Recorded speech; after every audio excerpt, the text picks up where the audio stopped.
8, 7, 6, 5, 4, 3, 2, 1. It's Morning Kicks Extra with Randy and Jen. It's the 173rd episode of Morning Kicks Extra. Woohoo! Extra means an extra dose of Randy and Jen. Let's be honest, that may not seem like the best idea, but it is a great way to catch up on stuff you might have missed out on during the show. Or if there's anything you want to listen to again. Like our celebration of summer day camp. Get rid of those kids. And now you can get married in space. We'll tell you about that. Plus, we'll be talking about the thing you always wanted to learn how to do. So let's get things kicked off. On Morning Kicks Extra. Morning Kicks Extra with Randy and Jen. So Oscar Mayer has put together this genius idea for the first ever Weenie 500. It's a competition that will see all of the brand's iconic Wienermobiles racing. Now picture this in your mind, if you will. Okay. There's the Indianapolis 500 track in Indianapolis, Memorial Day weekend, and a bunch of Wienermobiles out there. The mental image is great. Yeah, it's more like the Indianapolis 500. The event marks the first competitive race for the entire Wienermobile fleet, and it's going to be the first time that all 6 vehicles have actually gathered in over 10 years. And drivers are going to be dressed in custom hot dogger racing suits, and there's going to be a finish line celebration in the winner's circle. And it's going to feature a condiment spray. Like mustard? What is that? And a hot dog for the champion. There's all sorts of things wrong with this. The race, though, is set for tomorrow afternoon at 1 and will be streamed live on the Fox Sports app.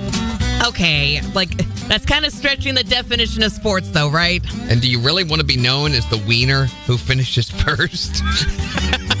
And at the start of the race, do you want to be the fastest one to pull out? No, you do not. Morning Kicks Extra with Randy and Jen. They've had all these different commercial space options, and they're using celebrities and stuff to try to popularize the idea of consumers going to space. Right. There's another option that was talked about a year or two ago, but has now become real. It's something called Space Perspective, and they're planning to offer couples a way to get married up in space. It's kind of a cool thing. They're going to put them into orbit in a capsule that's lifted aloft by this giant hydrogen balloon. Oh, just like the Hindenburg. Similar, yeah. And they're going to fly it 18 miles up into the stratosphere for the ultimate view of planet Earth, which is cool. Yeah. Oh, the humanity.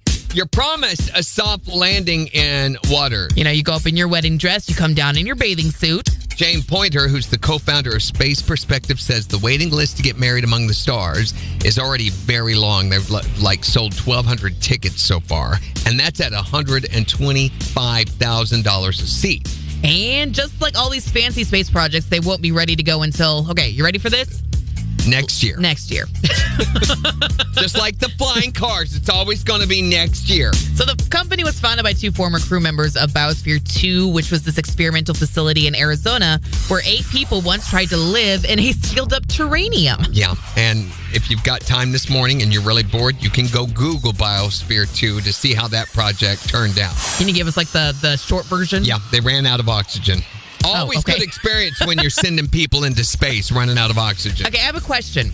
Does the $125,000 include space diapers, or are those extra?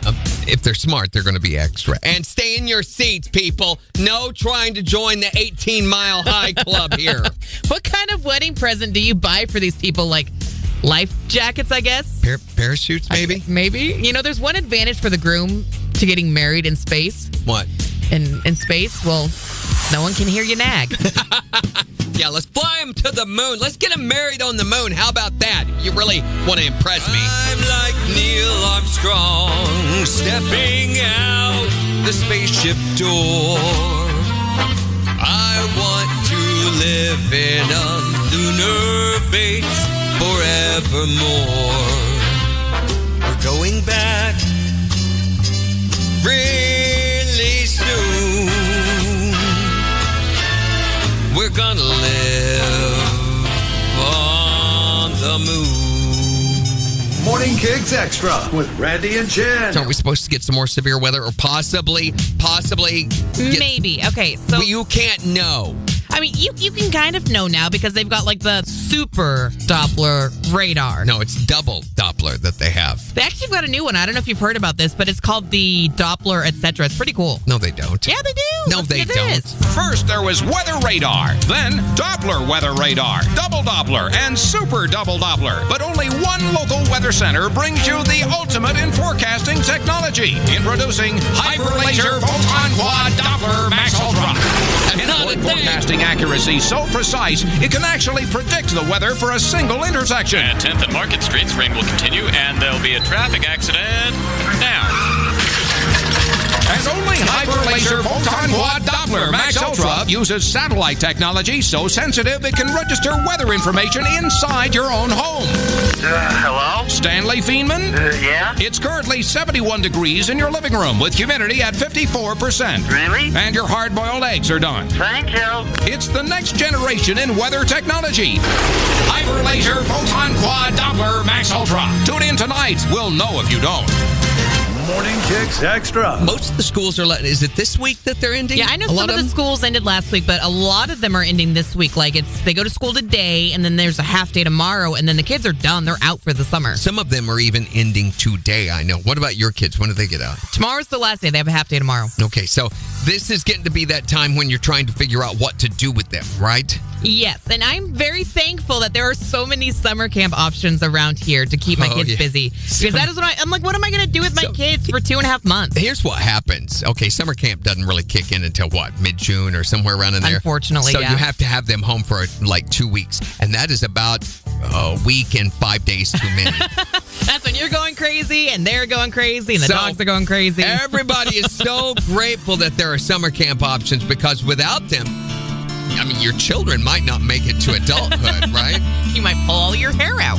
Or pull all their hair out. Which, by the way, you can't do that. Don't do that. That's not nice. Not allowed to pull all their hair out. Thank God for summer camp. They camp saving my life. Babysit my children.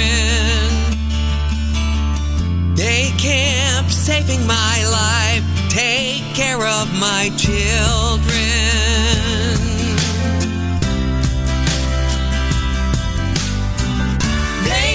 You are saving my life when you take my kids. Watching them while I'm working, running errands. It costs a lot of cash, but totally worth it. Morning Kicks Extra. We're talking today about the thing that you have always wanted to learn how to do. You just never got around to it.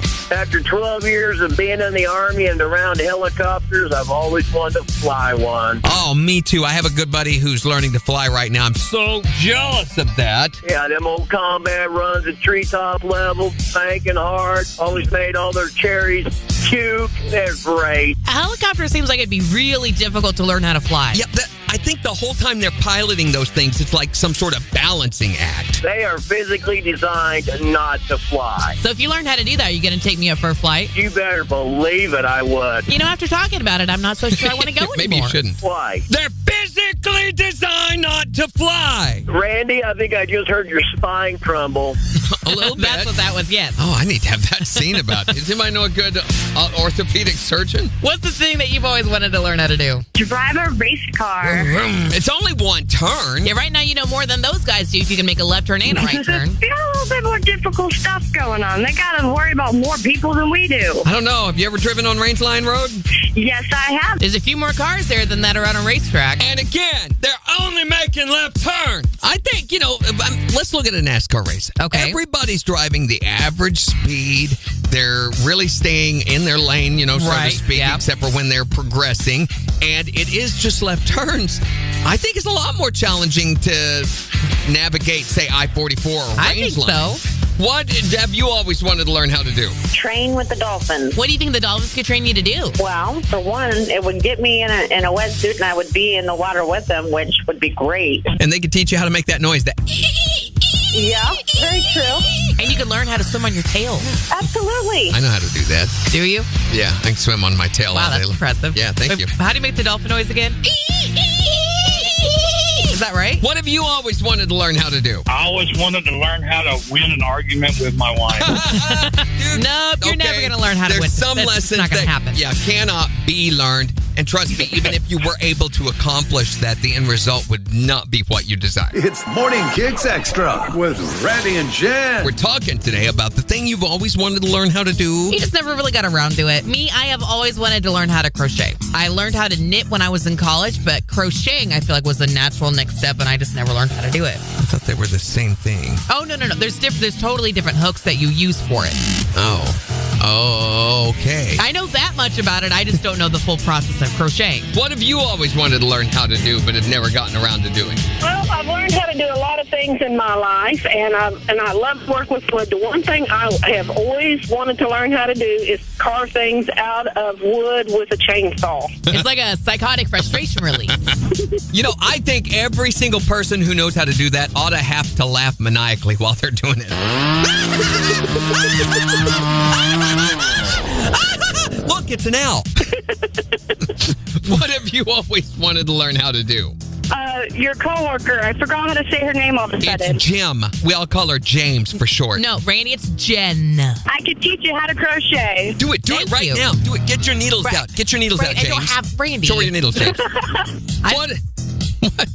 What have you always wanted to learn how to do? Guitar Hero. Guitar Hero? Why Guitar Hero? Yeah. Why bother with all the process of learning Guitar Hero when you could just learn to play guitar? Well, I figure I'm going to start out with Guitar Hero and then work my way into the guitar. The two don't have very much to do with each other. I know they don't. Really don't. You're not going to learn fingering on Guitar Hero that's going to translate over to the guitar. But you Trust still me. hold your hand the same way, don't you? You bend the fingers and push the buttons. Vaguely, but not even really. It doesn't. I do both. So Okay. they do not communicate well with one another. What have you always wanted to learn how to do? I've always wanted to learn how to not be afraid of clowns. How to not be afraid? Can you learn how to not be afraid of clowns? I don't know. I don't know how the rest of the world does it, but they are the freakiest things. What you need to do is lock yourself alone in the basement with a copy of the movie It and watch it over and over. No. Yeah, that's what did it to me when I was little. We all float down here. It's Morning Kicks Extra with Randy and Jen. So we've been talking about the thing you've always wanted to learn how to do but have never gotten around to doing. I want to learn to play the violin. Yeah, it's the learning part, though, that's going to make the family hate you. Yeah. It sounds like a cat dying when you do that. I mean, they're done with me learning the piano. I think they can deal with the violin. Yeah, it's two different things. I mean, you can make the violin sound a lot worse than you can I think a you piano. definitely can, for sure. I think you have to shoot a piano with a shotgun to get it to sound close to as bad as you can a violin. What have you always wanted to learn how to do, just never got around to it? Drive a stagecoach. Because it's such an essential skill in today's work environment, right? Right. With 4 horses. 4 horses riding down, trying to get to the next post on time, fighting off the Indians and bandits around the next pass. As long as it has a cup holder. I don't know if they did or not. I'm assuming. What is the thing that you've always wanted to learn how to do? I really need to learn how to swim. At age 55, I still don't know how. Are you in the water right now? No. Okay, that's what I just thought. And secondly, I want to learn how to pilot an airplane. So the two are related. When you crash, then you'll be able to swim to safety. Yeah, I get it. Yeah, exactly. What have you always wanted to learn how to do? Jump out of an airplane. Oh. Jump. Jumping's not difficult. It's the landing part that's hard. You don't even need a parachute to jump out. That's super easy. A baby can jump out.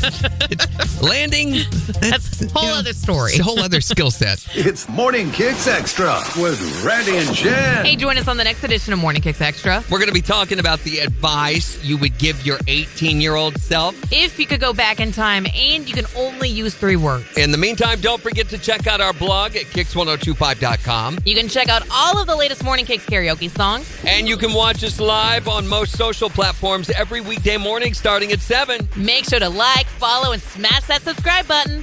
Don't miss Morning Kicks with Randy and Jen. Weekday mornings from 6 to 10 on the 4 states' #1 for country. Kicks 102.5.